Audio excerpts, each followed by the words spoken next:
Hey, this is Ruthie. I'm reading today from Marianne Rivers' Laugh, and this is near the beginning of the book. Sam has just met Nina for the first time. He's volunteering in her urban farm. So he showed up with a whole bunch of petunias at like 6 in the morning, and this is their first meeting.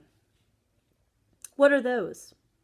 She pointed her chin at his flat of flowers, which soaked the entire front of his t-shirt with leaking plant waste. Plants. What am I supposed to do with those? This time, he leveled the hard and considering look and raised his eyebrow. You tell me. You're the farmer. What's that you're doing with your face? Sam suddenly felt a mental trip that forced him to quickly readjust the awkward flat of flowers. What? When you looked at me, you screwed your face up weird. Are you having a stroke? Sam stared. Am I having a stroke? It seemed safer to mirror back what she said in a neutral tone until he caught up.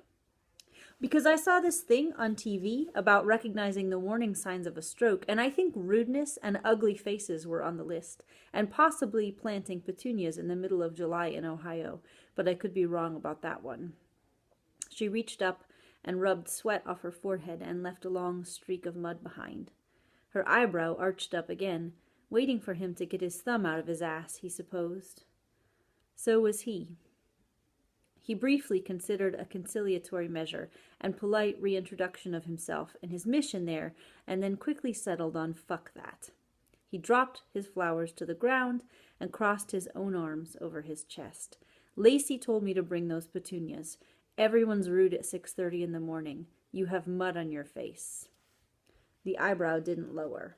In fact, it may have curved a little higher. However, her arms squeezed tighter, and so her pretty rack bounced higher too. He kept a furtive eye on it. She looked him up and down, and the wry in her face didn't spoil the exciting effect of her big brown eyes, lingering on all his linger-worthy places. He knew he had more than a few. She was certain to notice. Then she squinted at him. Are you wearing sunscreen? Sam gave up. This was not a normal woman. Am I wearing sunscreen? He repeated her question slowly to give himself time to think. This was important, as this was precisely the kind of situation where if he didn't give himself time to think, he would have to give himself time to apologize later. Too much. You're a redhead and have freckles all over. I can practically see more popping out all over from here. You're going to be as bright as one of my tomatoes before we even get started.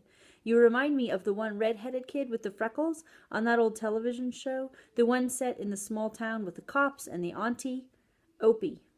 You're thinking of Opie, and believe me, I've heard it before. She leaned back against her work table, crossed one racehorse-worthy leg over the other, and gazed into the middle distance. No, that's not it. You know, the little precocious boy who's always going fishing. Real popular show that's on cable rerun all the time. The Andy Griffith Show. Opie. That's what you're thinking of. She met his eye, shook her head. Yeah, I don't think so. Must have been one of my mom's old telenovelas I'm thinking of. She pushed herself away from the table. Ready? For what? Getting confused to death? Do you at least have a hat, Opie? No, I do not have a hat. I have about 500 petunias you don't want, and a headache. And a mental note to take a contract out on Lacey's life. It's the heat. What's the heat? That's why you have a headache. You need a hat. I'll see what I can find. You might as well take those petunias home to kill. This heat's not good for anything but tomatoes and zucchini. I told Lacey to donate salt hay. You can bring that tomorrow. She turned around and walked toward the shed, stepping around debris Sam had no name for. He stood in his wet t-shirt and closed his eyes, listening to the insects hum. His mind was empty for once. Stunned, probably. He opened his eyes to the farmer standing right in front of him, holding out something that looked like a hair bezoar he had once removed from an 85-year-old woman's stomach after she took up the habit of grooming her toy poodle with her teeth. What the fuck is that? Your hat? He looked at it. It might have been straw once, but now it was mostly fungus. He shivered. I am not putting that on my head. She looked at it, and before she could completely school her features back to polite helpfulness, he saw her adorable nose wrinkle with disgust. Ah, so that's how she's playing it. Well, he had been a medical student.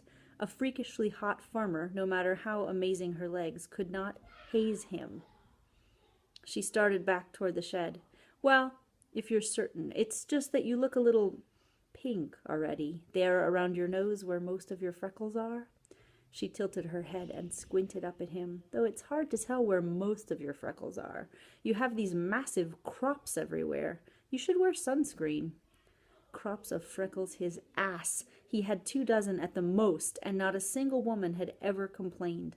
In fact, women loved his freckles. The last woman he was with had told him they made his handsomeness more approachable. Direct fucking quote. Give me that hat. She looked down at the green and brown clump. They watched something drip off of it. Something that was not water. She held it out. This hat? Do you see any other hats? No, this was the only one I could find. I don't even remember putting it in the shed. It's probably been there for years. Vintage. Hand it over. She straightened her arm out and dangled the hat on one finger. He stepped forward to take it and then noticed the smell, as if a creature in the shed had eaten the hat, and the hat hadn't been agreeable, and so the creature dispatched some kind of foul, hat-shaped dung. He looked back at the farmer. Her eyes were dancing. He took the hat delicately by its crumbling brim, ignoring the vaguely slimy texture, and raised it to his head, breathing through his mouth. He looked directly into her glittering brown eyes and brought the hat closer. He watched a dimple crater her left cheek. He wanted to put his tongue in it. The dimple got bigger and deeper. The corners of her mouth started to tremble. He felt the cool, wet edge of the hat against his brow. She burst out laughing, so loudly that a pair of birds startled out of one of the grow boxes. She actually had her head thrown back, and the sweat shiny hollow of her throat was a revelation. His farmer looked back at him, her smile wide and easy. He hovered the hat over his hair. Ay, Dios mio, give me that hat, she laughed. This hat? He dangled it by a finger in her direction. She laughed again. You see any other? Actually, I don't see any hats. I think this might be Shed Monster's scat. She laughed again, her hands on her hips, and took the hat, turning to toss it in a penned-in pile of dirt so dark it looked black.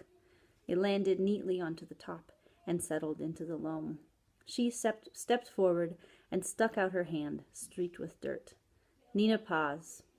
He took her hand, surprising himself by not caring about the dirt. Sam Burnside.